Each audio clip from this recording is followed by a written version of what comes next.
Greetings, my sisters and brothers. It's Carrie Konyha at holisticspsychic.com in Sedona, Arizona, chiming in to share some intuitive insights around the energies that are shaping up connected to the new moon happening in the sign of Pisces.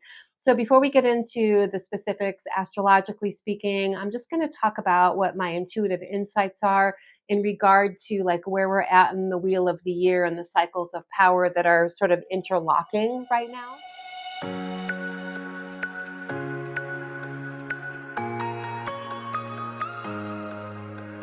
So to begin with, we are officially in Pisces season. The sun just went into Pisces yesterday, February 18th, and the moon is going into Pisces either on the 19th or 20th, depending on your location. As you know, I'm in Sedona, Arizona, and the new moon is happening at a little bit after midnight, like 12:05 Mountain Time. So you can make the adjustment for your location in the world.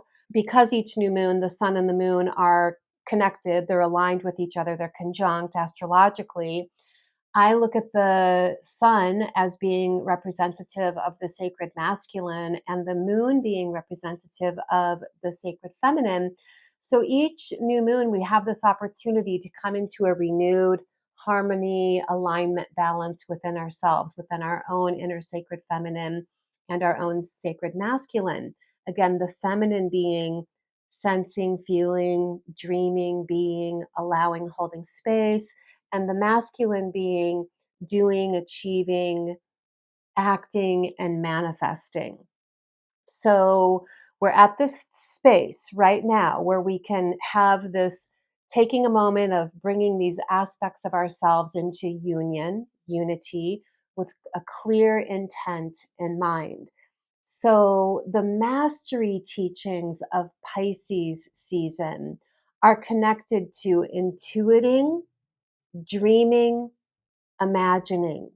It's a time of transcendence. It's a time of really honing our sense of connection to our own spirit and our sense of spiritual connection with life. This is a really potent new moon because of the bigger picture energies that are unfolding over the course of the next month. I'm going to get into that in a moment, but first let me share some of the highlights around the new moon. So element wise, there's definitely an emphasis on the water element right now as we have the sun, the moon, Neptune and Venus in water signs right now. However, Venus is preparing to move into Aries sort of as we speak. It is transitioning, ingressing into Aries. So that's going to bring us a different vibe. But specifically around the new moon, there's a water element. Water relates to the second chakra. So second chakra themes are highlighted really for this whole month because the new moon sets the energetic tone for what's unfolding throughout this lunar cycle. So second chakra themes are connected to emotional well-being, creativity, creative inspiration. It is the center in which we access our own unique expression of the sacred feminine. It's about our sensing, feeling body and our well-being along those lines. And it's connected to themes around sensuality. So for those of you who work with the tarot at all, this is very linked to the Empress card. And these themes can also be connected to the High Priestess card as well. The High Priestess represents the moon. The second chakra is connected to the water element and lunar energies. And the sacred wisdom teachings around this second chakra theme with the sensuality, a really great practice, and I've mentioned this before, is about enjoying pleasures of the senses, which can be really connected to the Empress Tarot card. So, a good mindfulness practice that we can embark on the journey of this month would be being really mindful about enjoying pleasures of the senses, which means really being present in your tactile, sensing, feeling body. It's a time of getting out of our head and being present with what we're experiencing. So it's not seeking pleasure for the sake of pleasure. It's about enjoying the pleasure of being present. And we can do that through being aware of being present with what am I seeing, hearing, feeling, smelling, touching, tasting in the now?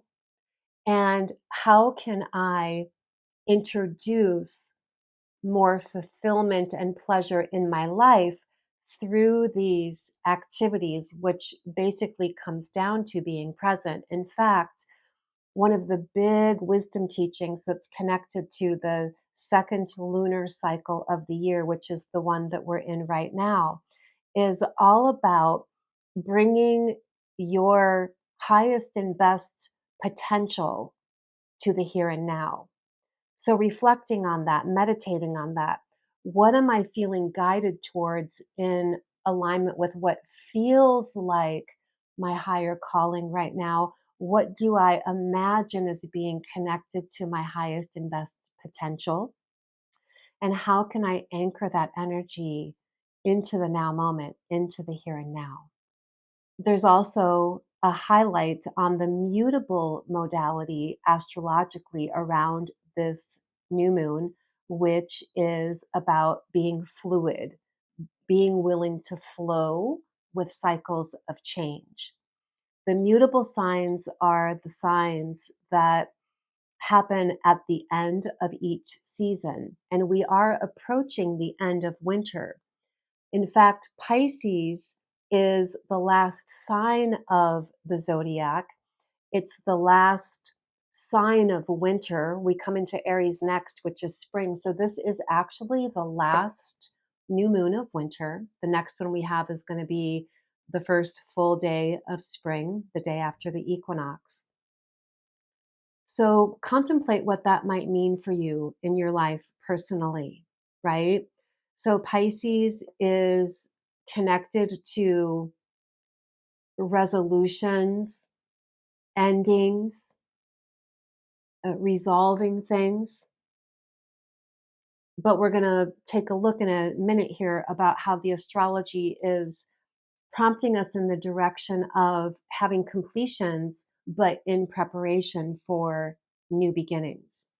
So, one thing that you could do is look to see if you have your natal chart. And if you don't, you can look it up for free on astro.com, ASTRO.com. All you need is your exact birth date, time, and location to draw up your free natal chart. Look to see where the Pisces sector of your chart is, what house the Pisces sector is in. And that will give you some deep insight around exactly how this new moon is supporting ultimately new growth, which, as we're going to look at, is going to end up being the beginning of some themes that could be playing out over quite some time.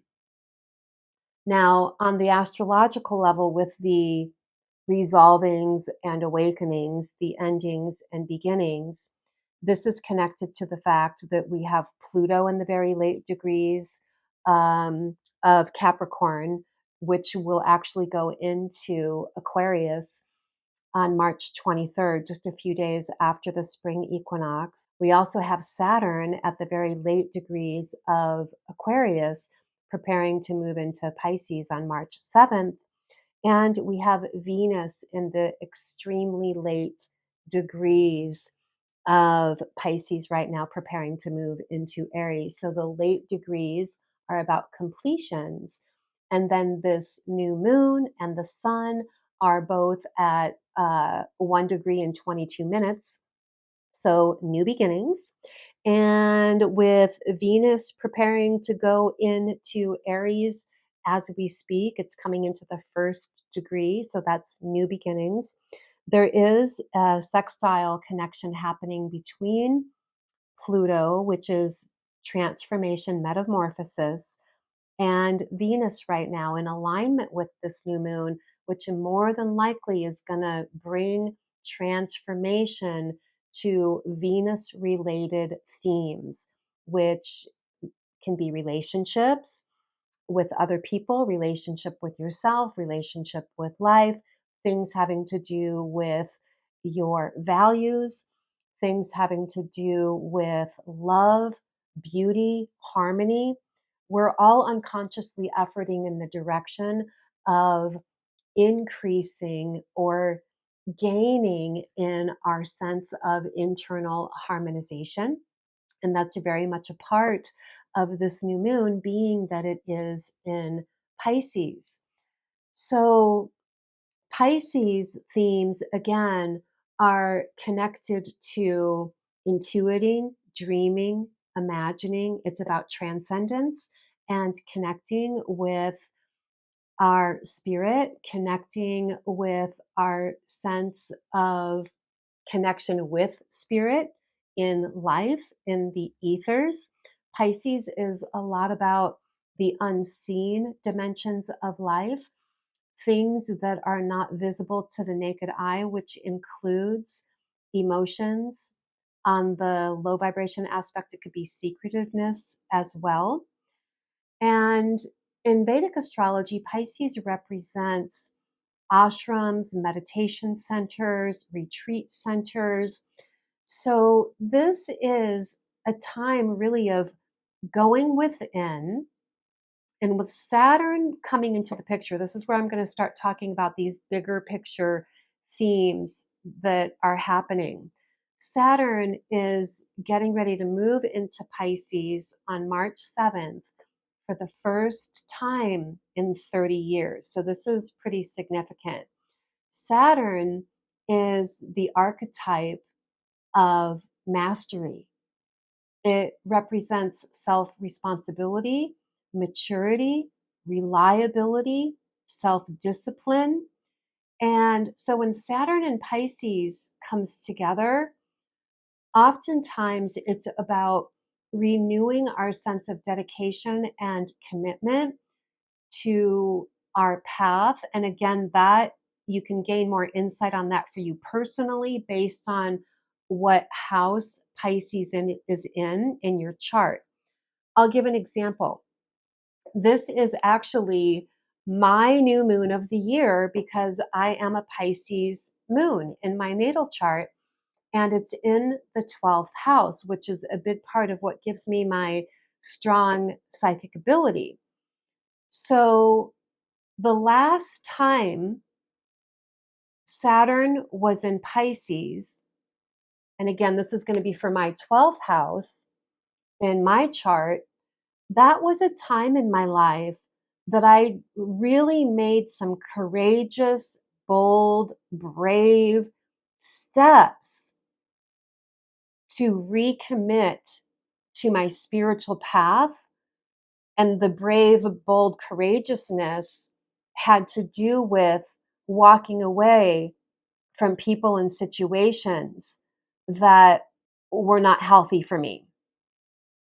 And so for me, this is coming around to my 12th house again. And so inevitably, there's a new version of that showing up for me. I'm having opportunities in my life now to recommit to my spiritual path because, again, it's in my 12th house. So I'm just using this as an example to help you to figure out how it might be showing up for you based on the house that it's in. And I do feel that it's true. There's definitely components to my own personal growth and development that I'm committing to, taking things to the next level for myself, which I'm super excited about. But anyway, look to see where Pisces is in your chart.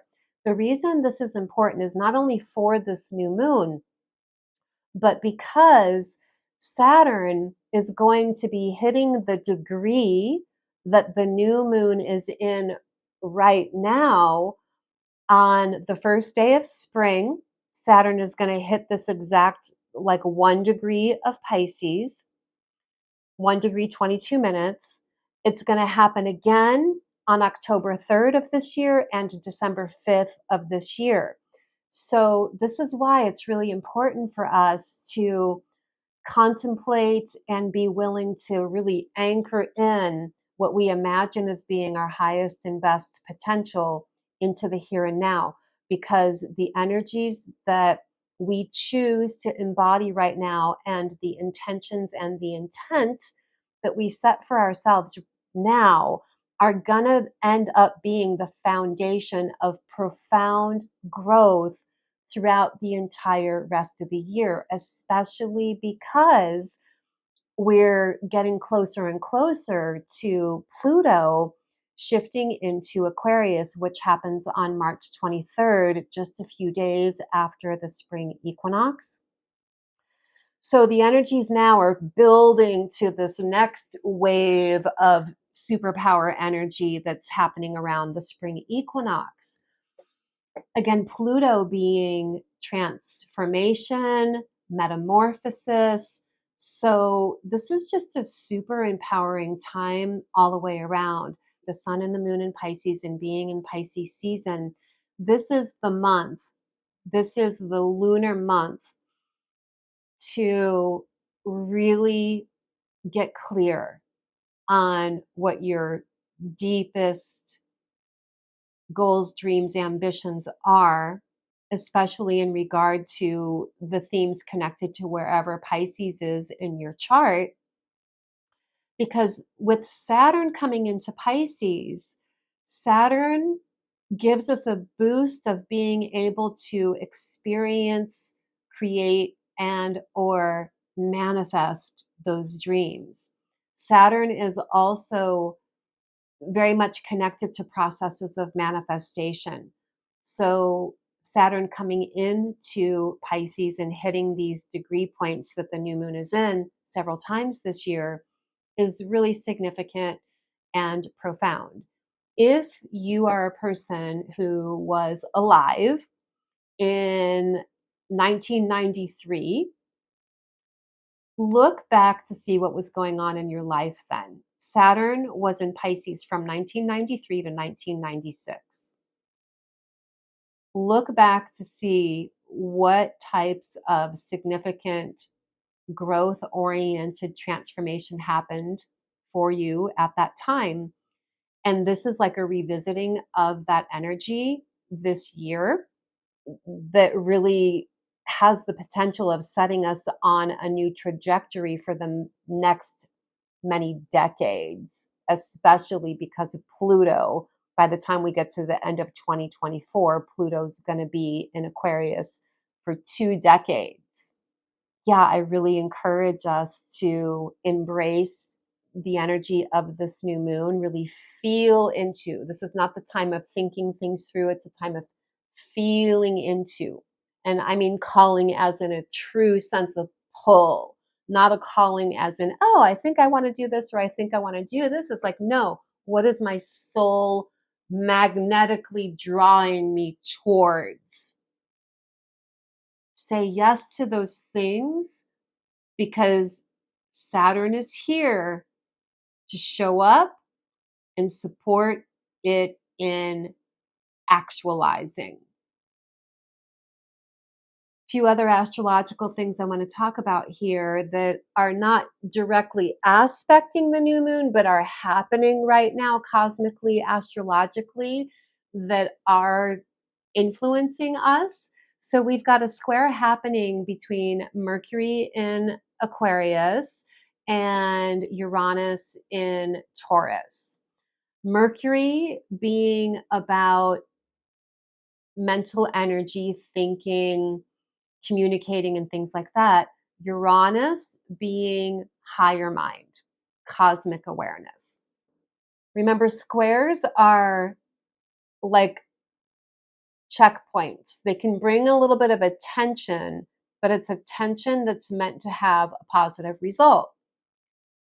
So I'm feeling this as being willing to align our own mental awareness with universal awareness, universal information. This is a really good time for channeling. Meditations that enable you to channel your higher self, insights from your spirit guides, and that type of thing. Mercury in Aquarius is also trining Mars in Gemini. Mercury is the ruler of Gemini, and a trine aspect is an auspicious, helpful, beneficial, harmonious aspect. So Mercury in Aquarius, innovative, leading edge, outside of the box ideas. Mars in Gemini inspires us to take action on those ideas. So this is where some of that new beginning energy starts coming in. As we're moving into spring around the corner, as I said, we're in the last new moon of winter right now. Winter is the time of going within, doing some healing work, rejuvenating, nesting, nourishing, which leads us to clarity of awareness around the intentions that we want to set in motion throughout the rest of the year. And then spring is when those intention seeds sprout.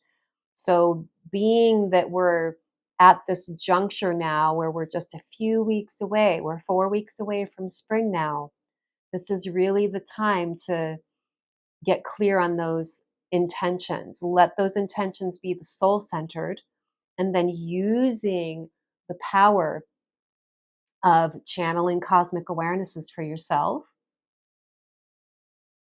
giving your mind the task to navigate forward based on what your soul awarenesses are, is a really good approach right now. I mean, it's a really good approach in life all the time in general, right?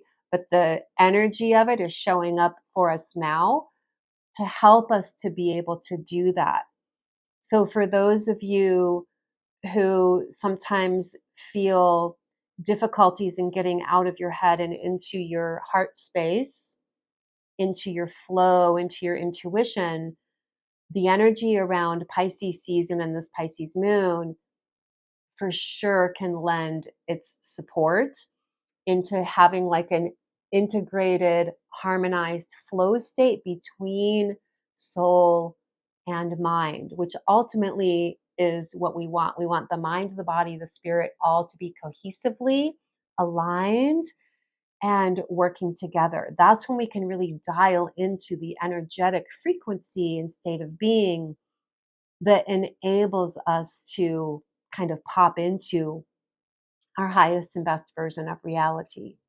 Jupiter is conjunct Chiron right now, both in the sign of Aries, which has been enabling us to have big breakthroughs around our healing journeys, which supports new growth, which is where the Jupiter energy comes in. This is all really cohesively aligned with the collective energies that are happening astrologically right now. So overall, it feels like this is a big breakthrough type of time, but it's going to be based on our willingness to really sink into our heart space, our silent knowing, our intuition, and be willing to have the courage to believe in the potentials of your deepest soul dreams, knowing that we are all collectively on a path right now where we can experience, co-create the manifestation of those deeper soul dreams and intentions. I'm going to go ahead and select a few cards. Past few videos I've done, I've gotten so excited about the astrology that I've totally spaced doing the tarot. So today I'm going to lay out 3 cards here. I'm working with my first edition of the World Spirit Tarot by Lauren O'Leary. You can get this deck on worldspirittarot.com. I really love this deck. The thing I love about it is the symbolism sticks pretty closely to the traditional Rider-Waite deck. And so anyway, I'm going to just take a moment here to give these a few shuffles. I'm going to select 3 cards with the intention of just getting some additional insights, sacred wisdom teachings around the energy, how to work with the energy, or whatever it is that wants to come up. So here we go. There's 1, 2, and 3. Boom. All right. The Death card is showing up. So look at this card. See how there's this mythical bird, the phoenix, rising up in flames. The Death card, we can say, honestly, I always feel like it's more about rebirth than anything else. It symbolizes like a metaphoric, symbolic transition away or out of the old, whatever's not working for us anymore, so that we can rise into the higher octaves, the higher frequencies of ourself, which is exactly what we've been talking about here. And then the other 2 cards that's showing up is the 10 of Pentacles. And they're called seers in this deck, but it's like the Page of Swords. So the Page of Swords is new inspiration and awareness. The 10 of Pentacles is absolute manifestation energy. So obviously this is really a good confirmation of what I've been talking about psychically, astrologically speaking, us being able to break free from whatever has not been serving us, whatever is ready to be laid to rest, so we can rise into our higher octave of us, our evolution, our soul evolution. And I really do feel psychically that there's like a big quickening happening right now collectively within humanity around this soul evolution that's happening. How many of you out there feel that too? Let me know in the comments below. Anyway, it's that process that is supporting awarenesses, inspirations around, okay, what's next? And feeling enthused and excited about the potentials, the possibilities, and knowing this is that Saturn energy that we're being backed. We are being cosmically backed by that Saturn manifestation energy that enables us to really actualize and experience whatever our soul-centered calling is, as long as we maintain dedication to self-responsibility and we move forward dedicated towards whatever the calling of our soul is, with maturity and dedication. Okay, guys, I'm going to wrap it up here, but I'm going to see you around the corner in the next video. As always, much love, many blessings. Namaste, and I'll see you in the next video.